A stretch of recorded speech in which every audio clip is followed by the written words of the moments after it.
La Bible en un an. Lecture du 15 novembre. Hébreux, chapitre 12, versets 14 à 29. Recherchez la paix avec tous et la sanctification, sans laquelle personne ne verra le Seigneur.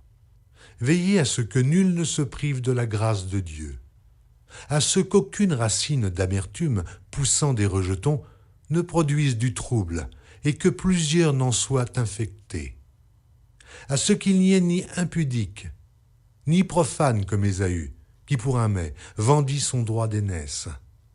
Vous savez que, plus tard, voulant obtenir la bénédiction, il fut rejeté, quoiqu'il la sollicitât avec larmes, car son repentir ne put avoir aucun effet.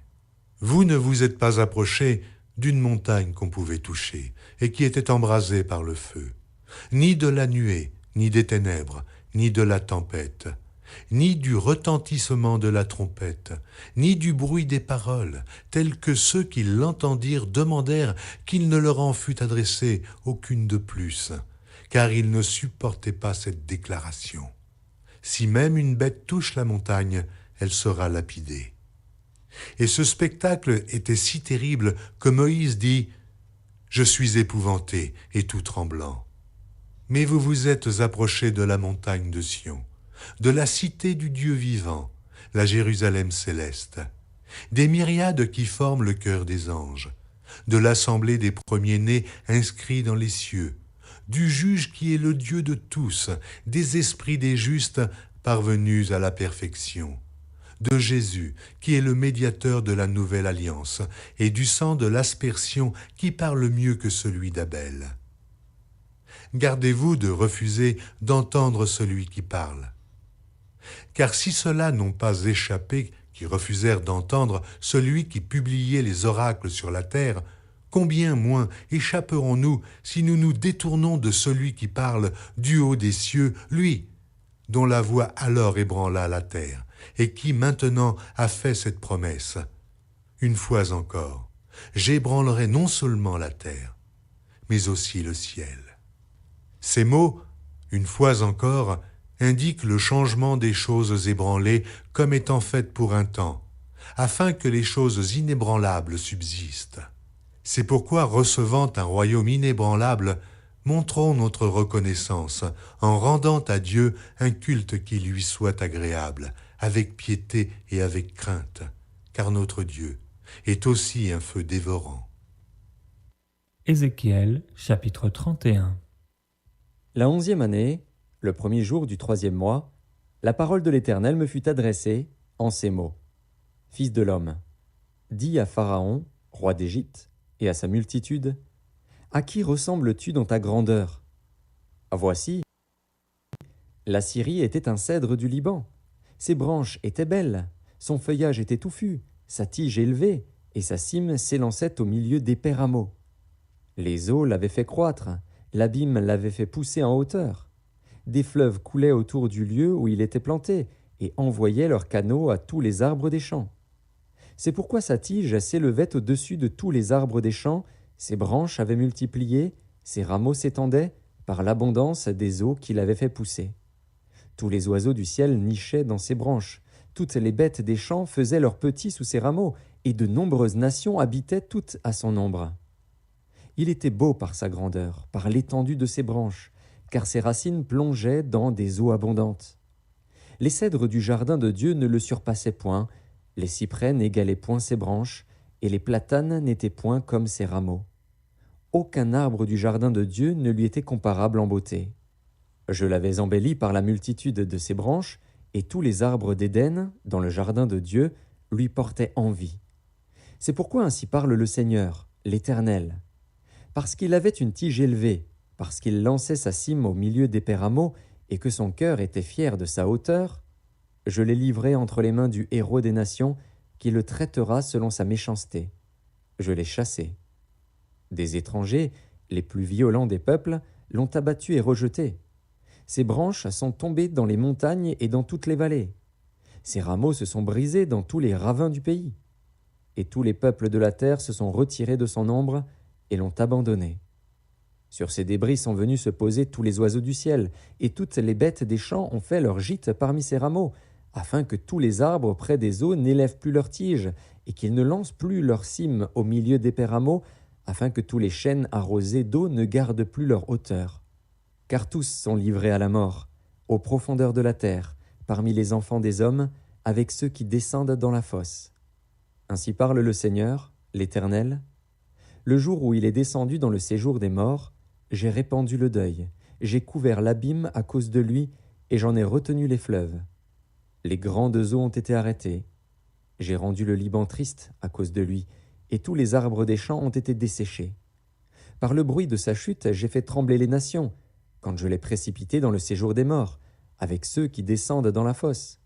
Tous les arbres d'Éden ont été consolés dans les profondeurs de la terre, les plus beaux et les meilleurs du Liban, tous arrosés par les eaux. Eux aussi sont descendus avec lui dans le séjour des morts, vers ceux qui ont péri par l'épée. Ils étaient son bras et ils habitaient à son ombre parmi les nations. À qui ressembles-tu ainsi en gloire et en grandeur parmi les arbres d'Éden ? Tu seras précipité avec les arbres d'Éden dans les profondeurs de la terre. Tu seras couché au milieu des incirconcis avec ceux qui ont péri par l'épée. Voilà Pharaon et toute sa multitude, dit le Seigneur, l'Éternel. Ézéchiel, chapitre 32. La 12e année, le premier jour du 12e mois, la parole de l'Éternel me fut adressée en ces mots. Fils de l'homme, prononce une complainte sur Pharaon, roi d'Égypte. Tu lui diras, tu ressemblais à un lionceau parmi les nations. Tu étais comme un crocodile dans les mers.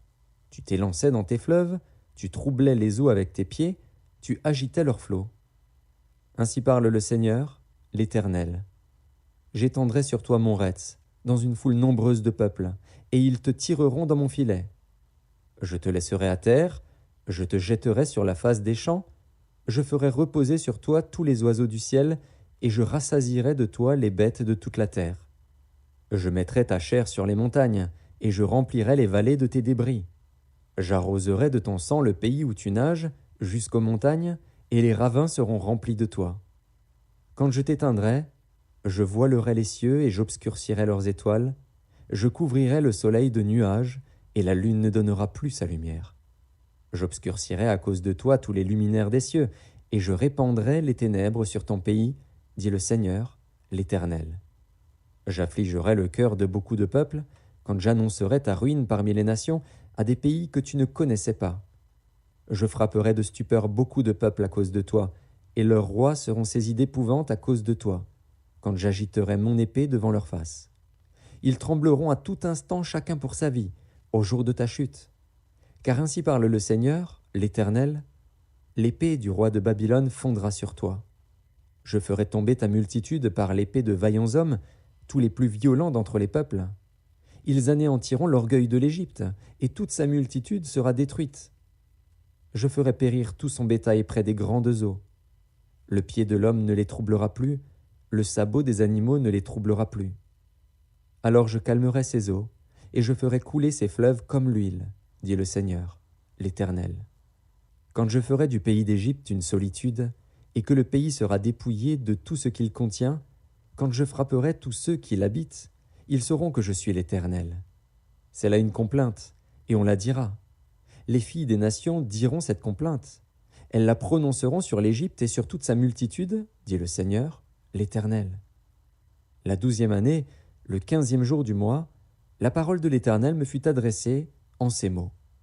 Fils de l'homme, lamente-toi sur la multitude d'Égypte et précipite-la, elle et les filles des nations puissantes, dans les profondeurs de la terre, avec ceux qui descendent dans la fosse. Qui surpasses-tu en beauté ? Descends et couche-toi avec les incirconcis. Ils tomberont au milieu de ceux qui sont morts par l'épée. Le glaive est donné. Entraînez l'Égypte et toute sa multitude. Les puissants héros lui adresseront la parole au sein du séjour des morts, avec ceux qui étaient ses soutiens. Ils sont descendus, ils sont couchés, les incirconcis, tués par l'épée. Là est l'Assyrien, avec toute sa multitude, et ses sépulcres sont autour de lui. Tous sont morts, sont tombés par l'épée. Ses sépulcres sont dans les profondeurs de la fosse, et sa multitude est autour de son sépulcre. Tous sont morts, sont tombés par l'épée. Eux qui répandaient la terreur dans le pays des vivants. Là est Élam avec toute sa multitude, autour est son sépulcre. Tous sont morts, sont tombés par l'épée. Ils sont descendus incirconcis dans les profondeurs de la terre, eux qui répandaient la terreur dans le pays des vivants, et ils ont porté leur ignominie vers ceux qui descendent dans la fosse. On a fait sa couche parmi les morts avec toute sa multitude, et ses sépulcres sont autour de lui. Tous ces incirconcis sont morts par l'épée, car ils répandaient la terreur dans le pays des vivants, et ils ont porté leur ignominie vers ceux qui descendent dans la fosse. Ils ont été placés parmi les morts. Là sont Méchec, Tubal et toute leur multitude, et leurs sépulcres sont autour d'eux. Tous ces incirconcis sont morts par l'épée, car ils répandaient la terreur dans le pays des vivants. Ils ne sont pas couchés avec les héros, ceux qui sont tombés d'entre les incirconcis. Ils sont descendus au séjour des morts avec leurs armes de guerre. Ils ont mis leurs épées sous leurs têtes, et leurs iniquités ont été sur leurs ossements. Car ils étaient la terreur des héros dans le pays des vivants. Toi aussi, tu seras brisé au milieu des incirconcis. Tu seras couché avec ceux qui sont morts par l'épée. Là sont Édom, ses rois et tous ses princes qui, malgré leur vaillance, ont été placés avec ceux qui sont morts par l'épée. Ils sont couchés avec les incirconcis, avec ceux qui descendent dans la fosse. Là sont tous les princes du septentrion et tous les Sidoniens qui sont descendus vers les morts, confus, malgré la terreur qu'inspirait leur vaillance.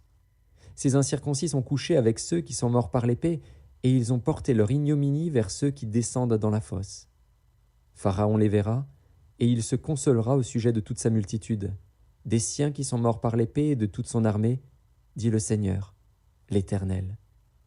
Car je répandrai ma terreur dans le pays des vivants, et ils seront couchés au milieu des incirconcis, avec ceux qui sont morts par l'épée, Pharaon et toute sa multitude, dit le Seigneur, l'Éternel. Psaume chapitre 113. Louez l'Éternel. Serviteurs de l'Éternel, louez, louez le nom de l'Éternel. Que le nom de l'Éternel soit béni dès maintenant et à jamais. Du lever du soleil jusqu'à son couchant, que le nom de l'Éternel soit célébré.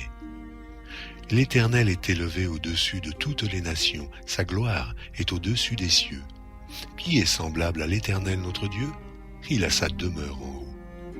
Il abaisse les regards sur les cieux et sur la terre. De la poussière, il retire le pauvre. Du fumier, il relève l'indigent, pour les faire asseoir avec les grands de son peuple. Il donne une maison à celle qui était stérile. Il en fait une mère joyeuse au milieu de ses enfants. Louez l'Éternel. Psaume chapitre 114. Quand Israël sortit d'Égypte, quand la maison de Jacob s'éloigna d'un peuple barbare, Juda devint son sanctuaire, Israël fut son domaine. La mer le vit et s'enfuit, le Jourdain retourna en arrière.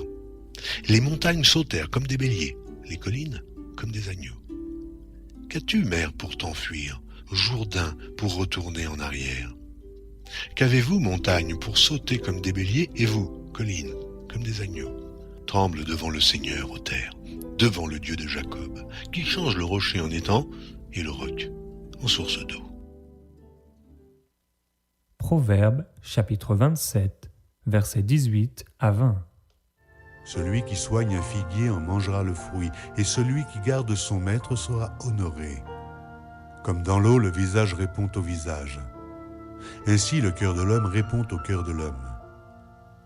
Le séjour des morts et l'abîme sont insatiables. De même, les yeux de l'homme sont insatiables.